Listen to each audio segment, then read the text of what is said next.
Hey there everybody, this video is our morning edition of Big Brother 22 All-Stars live feed spoilers. This is now officially day 6 Yep. in the game. It's also Kaysar's birthday. Yes! Happy birthday, Kaysar. You're not getting evicted as a birthday present this week. Congratulations. Happy birthday from all of us to you. Let's sing songs that won't get us demonetized. Okay, we will be back. Well, we're still here, but we'll talk a little bit more about Kaysar's birthday later in the video because there's something kind of amusing that is going on.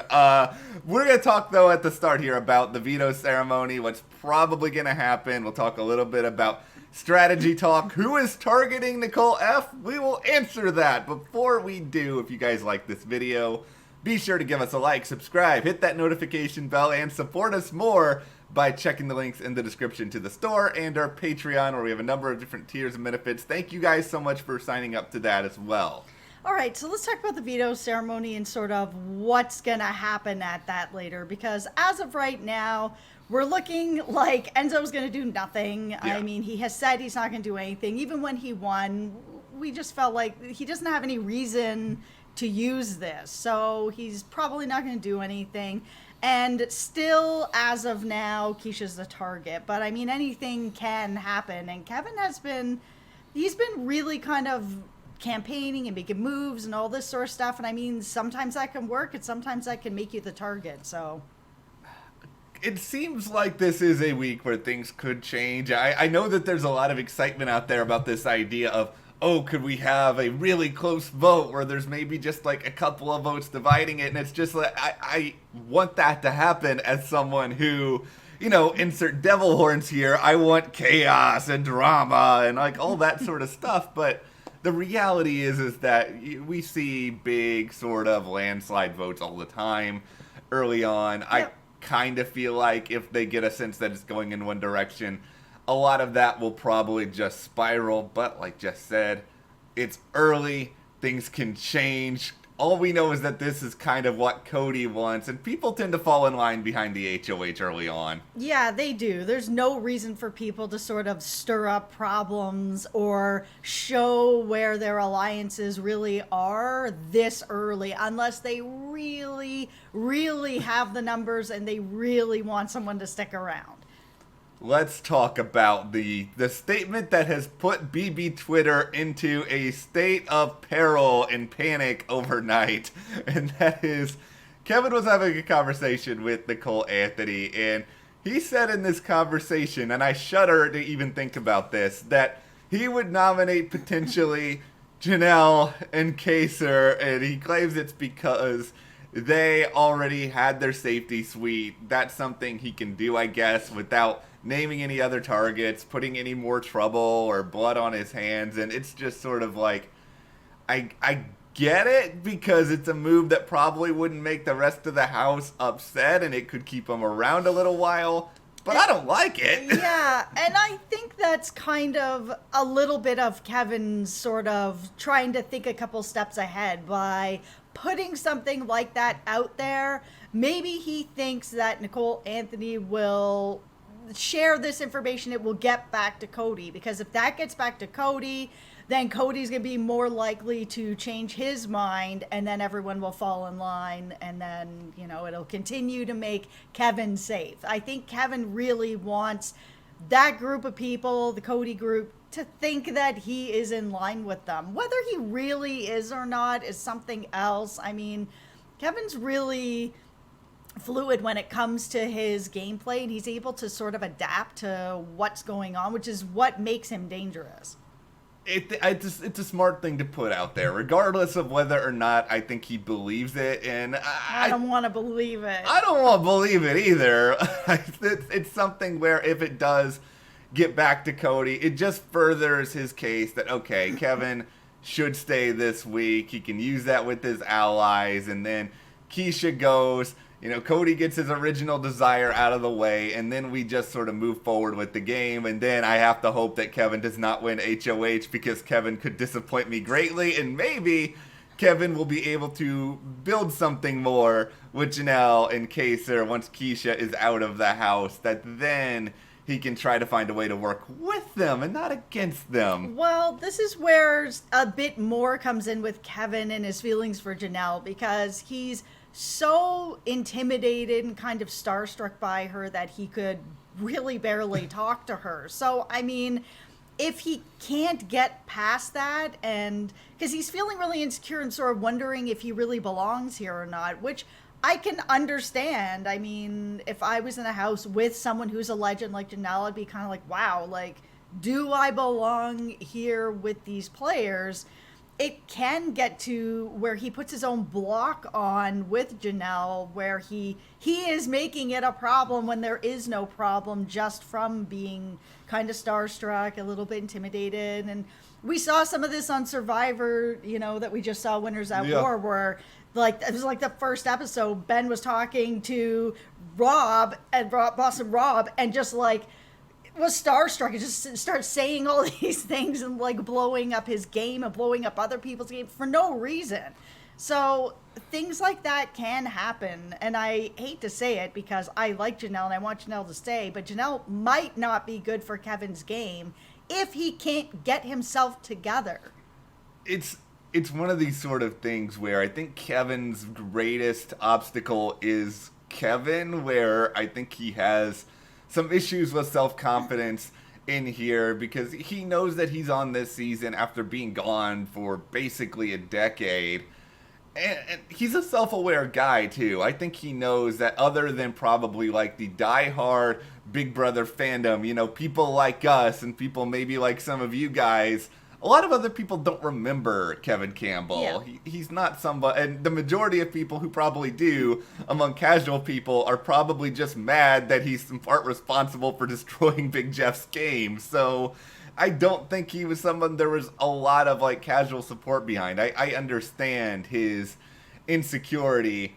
He's got to find a way to get past that. I think if he gets HOH or even if he's just in a position where people want to talk to him and make him feel special, it can change. Yeah, or if Janelle starts to notice that is sort of becoming a little bit of a problem. If Kevin stays and Janelle puts the work into him to let him know that, hey, it's okay, we're cool, let's chat, let's be friends, that sort of thing, then Kevin can come around. But I think if Janelle isn't the person to kind of come forward, Kevin just may keep internalizing all this intimidation that he's putting on himself. As he said, he's an awkward potato, and, I believe him. As the fellow awkward potato, we get it, Kevin. We would be the same way. He's the only other person I've ever heard refer to themselves as a potato besides me. I don't call myself an awkward potato, but a potato, yeah, I have before. Welcome to the potato club. If this was later in the day, I could probably come up with some sort of good potato pun. But coffee, that is what's going on right now. Coffee for us all. Okay, so let's go to the Kesha side of things, because Kesha and Janelle, they had a conversation overnight, and this is probably what will make Big Brother fans excited, but probably not what's going to keep Kesha in the game. So Kesha talked to Janelle about wanting to nominate potentially two guys, Cody and maybe someone else, which makes sense. You would want to get some element of vengeance, and this is kind of always the impulse of, if I'm already a target, if people already want me gone, I am going to go down in a blaze of glory. It's sort of like Jess and I, we play like a lot of like Borderlands and a lot of these games sometimes, and there will be times when we know that we are in an insurmountable situation, and one of us, mostly Jess, will run into there in shouting blaze of glory, and then, right. then just die. So, and it's never the best. It's the most fun, but it's not always the ideal. But yeah, that's kind of what Kesha's suggesting. But then Janelle makes it clear that she actually feels like Nicole F. is the big target and somebody who needs to go. So if you did not want to root for Janelle enough, and I know there's a lot of Janelle fans out there, and I know there's a lot of Nicole F. detractors out there, you're probably really rooting for a Janelle head of household reign right about now. Yeah, and keeping Kesha around, I mean, Kesha and Janelle are obviously sort of, even though Kesha wants to target the guys and Janelle wants to target Nicole F., together they want to target the same side of the house. They want to take away from that same group. So either way, Janelle really needs to find a way to keep Kesha in this game, or Kesha really needs to figure out a way to keep Kesha in this game. Because if she can continue to stay with Janelle, with Kaysar, and maybe bring in one or two other people, they can make this stuff happen. And I hate saying that because I really like Kevin, but just gameplay-wise, I mean, Kevin seems like he is leaning over to Cody's side of the house, and Kesha is not. I really want Janelle to win HOH so bad. And it's not just because, like, I want for sure Nicole F to be targeted. It's more so that just, like, I want there to be different sides, and they need that HOH to start to build allies. And I think it would just be so much more interesting to see that other side, that Cody and Nicole F and Danny, like, that group have to scramble early on. Can we have it happen, Big Brother? It typically doesn't, but it is All-Star, so it's possible. Janelle wins a lot, so. Yes. Okay, so we also had Kesha, who was campaigning to Enzo, trying to, like, make it clear that she's not really a threat. And I think that's a good person to talk to, because he really is making, this is exactly why I picked him as my winner's pick. He is making a lot of relationships. He's not sort of cutting down the other side of the house and not talking to them at all. He's taking in all the information that he can. He is working with Cody, so taking that information, he will, of course, share that information to just be like, hey, have we thought about this? So it's not a bad move. No, this is the campaign that Kesha should be doing. I mean, just keep her targets to herself other than Janelle. You can tell Janelle. Absolutely. But no, just go to people and basically be like, I stunk in this past challenge, even though it's, I still think, at least based on the DR, it sounded like Kesha did okay, but other people seem to think that she did badly. So just act like you did badly. Lean into that. Lean into that you don't have anybody, you're alone, you're a number, you can do whatever you want with her as an ally. It's just, it is sort of that roll over, don't die, because you can then just like revive yourself the next HOH cycle and just go to battle, but you got to swallow your pride sometimes in Big Brother and just look as weak as possible. Yeah, for sure. And okay, so we'll see where things go. I have a hard time thinking that we are at the end of this. We are probably going to see a lot of campaigning today after the veto ceremony. Yeah, I don't think that it's really that much of a lock right now that it's Kesha. I really don't. Yeah, there's still room and flexibility. There's also a chance for somebody to screw over their own game royally. So let's see where that goes. But let's have a little bit of fun at the end of this, because it is Kaysar's birthday. It is a great thing. Happy. No, I'm kidding. For all of us to you. Okay, so Kaysar's birthday. My favorite thing in Big Brother sometimes is seeing the weird makeshift ways people celebrate birthdays, and it's sort of like a lot of people forget that with Kesha's birthday back in Big Brother 10, it wasn't even a cake, it was just like a giant cookie. Yeah, it was just like a giant weird looking cookie, and the concoction that they created for Kaysar, I don't even know if I can get this out. It looks like two ding-dong snack cakes that are like stuck on top of each other. And then they took like a Snickers bar and jammed it in the top. It looks sort of like they planted a flag made out of a Snickers bar on top. It is the ugliest thing I have ever seen. And then there's Fruit Loops all over it, of course, because that's the only way we're going to have Zach back on the show. Zing! It is... Oh! No, if I just think of Fruit Loop Dingus every time, it's like, you shouldn't be calling people a Fruit Loop Dingus. But no, you shouldn't, but every time I see Fruit Loops now, it's just Zach. Yeah, and it's also like, what is Fruit Loop Dingus an insult? But anyway, the cake, that is it, and it was sort of like, I think at one point Kaysar may have said that he wanted to save some, do you really want to save some of that? Like, that is something that Gordon Ramsay would look at it and he would just spontaneously combust. I'm assuming he wants to save some of it, because eating that much sugar in one sitting, 2 snack cakes, and you've got this chocolate bar jammed in, that's a lot of calories. Yeah. And, Kaysar's looking all right, so he may not want to put all that sugar in his bite. That's my only guess. Also, Kesha says, of course, last night, anybody want cake? Of course. Thank you, Kesha, for keeping the spirit of Libra alive. Yep.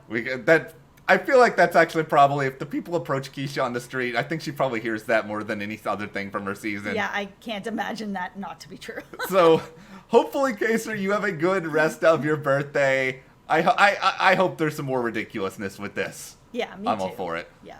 Okay, so the backyard opened last night. Ian's got a hammock, so that's really, really good. I'm really happy with that. They had also brought some games in, like backgammon and stuff. So hopefully that's going to help him out a bit. Hopefully it's going to help everybody out a little bit. I mean, so many days just locked up in the house and no backyard. I can't imagine. So my favorite part of the backyard design.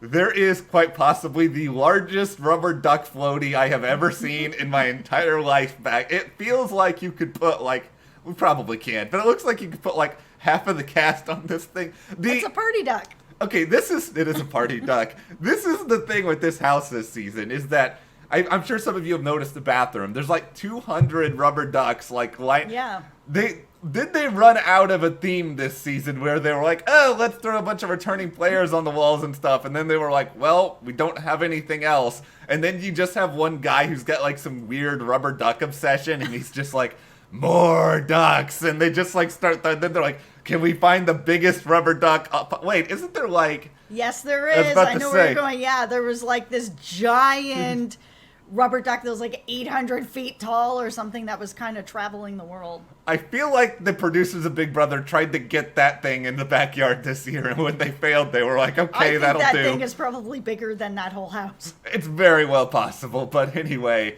that is our morning update. Hopefully, yes. Oh, happy party duck! That's right. Somebody should put a party hat on the giant rubber duck in the backyard. All will be right in the world. Yep, feed it some snack cake. Yeah, nobody else is going to eat that at this point. But anyway, what do you guys expect today in the Big Brother 22 All-Stars house? Let us know in the comments. And if you do like this video, give us a like, subscribe, and you can support us further by checking the links in the description to the store, to our Patreon, and we'll see you here next time.